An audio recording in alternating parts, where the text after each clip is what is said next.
the Dog Walk Chronicles. Gus likes that bird feeder, I think. Today is the feast of St. Andrew Kim, Korean martyr. We have an Andrew Kim church down the street from our church, our parish church. What's the matter, Gus?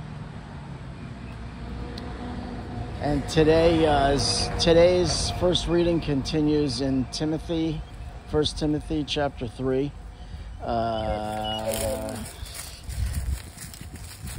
And I don't know, Paul is...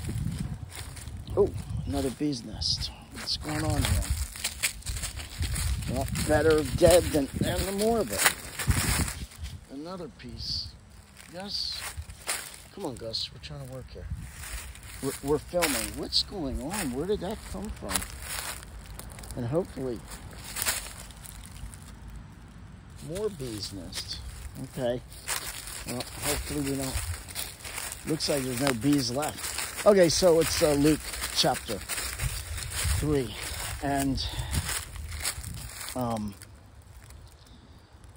Paul is... I don't know what Paul's saying. I can't remember. But, no, I'm sorry. In Timothy. In Luke, chapter of Luke, we hear Jesus, chapter 7, 30 to something, I think. Or we hear Luke saying, Jesus saying that the kingdom of God is like children playing in the streets, playing their flutes, and said, we played the flute for you and you didn't dance. We sang a dirge and you didn't mourn, or something like that. And I don't understand what that actually means, and I didn't look in my Bible to even get any references like you find at the bottom of the page there often. This sometimes helps to let you understand what's going on in the readings when they're not always clear. So what I'm going to talk about is the island of Lampedusa off the coast of Italy. A population of 6,000 people that has been inundated, or you might say invaded, by 7,000 able-bodied males predominantly. No females and no children. So these people are leaving from North Africa and different places. You've got people trafficking helping them get across, costing $7,000 and $8,000 to get to certain places on their journey, and then more probably to get to other places. And they've inundated a small island, and now they actually are numbering 1-to-1, over 1-to-1. They're rioting. Obviously, there's no place for them to go, so they're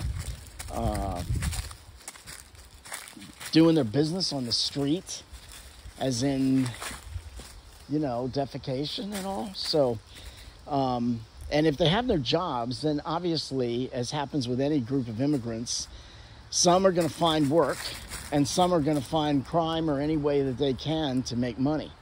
And that's what's happening. And also, when you have leisure time, and you're all 7,000 basically men, they're going to be bothering the women, the local women. So this is an invasion. And I have a couple thoughts. We should pray for governments. There's a lot of things, and obviously I'm not a scholar to know this, but it seems there's some obvious things. Governments in parts of the world where people keep leaving, there must be a reason they're leaving.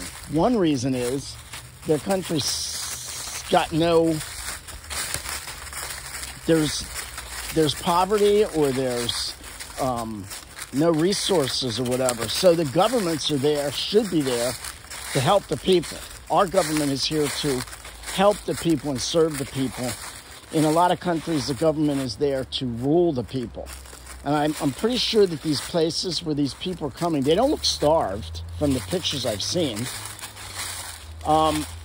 Probably the rulers are keeping whatever spoils or whatever resources there are to them. I doubt that the rulers of these countries are starving. So my point is, they're not taking care of their country, their countrymen, and their countrymen are then leaving and coming to other countries and expecting other countries to take care of them.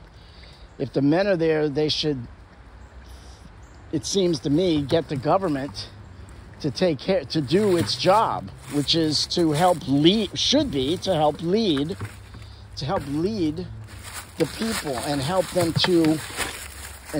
to flourish, not get to the point where they have to spend their scrounge their last bits of dollars so they can get to another country where they can actually live. Number two, so we should pray for the rulers to stand up and do what they're supposed to do and not be greedy and just take from the people, which seems to be part of the problem. Number two, there's been a concerted effort by the Islamic religion, first to conquer by force.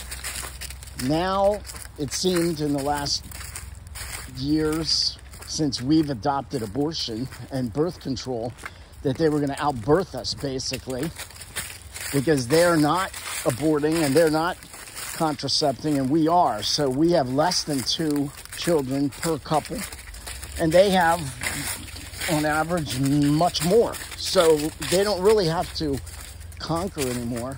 They just have to go to a place like Michigan. Oh, there's more of the bee's nest. Go to a place like Michigan and keep populating till they have the vote. And then they can legally, who knows, I mean, I don't know how that works. So, but it seems evident that they can outvote us. And I had a third thought earlier, and I can't think of what it was. Yeah, so anyway, that's enough right there. Government should take care of their people, and they shouldn't have to leave. These are able-bodied men, and they're fighting the police and they're fighting the locals. So you've got able-bodied men from another country coming into a country and fighting the police force and the people and basically conquering an island off the coast of Italy. So that's almost pretty much sounds like an army. That sounds like the definition of an army, where now these people are going to have the control of an area that wasn't theirs. It's an invasion.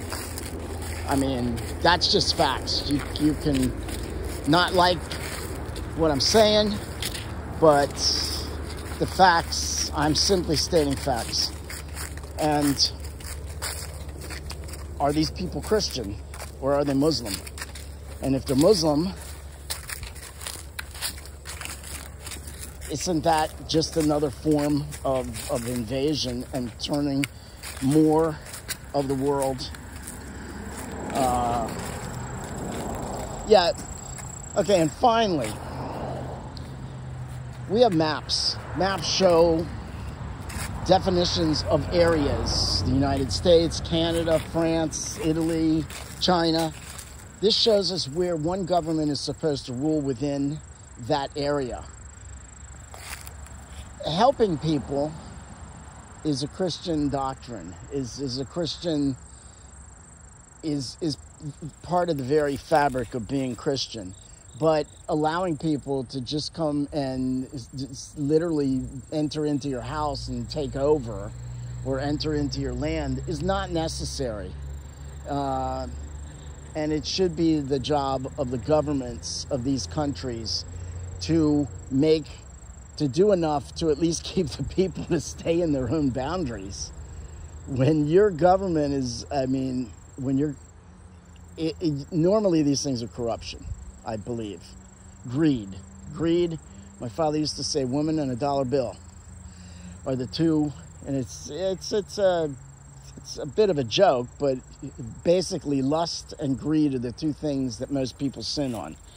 That's basically what he's saying. So get all worked up. But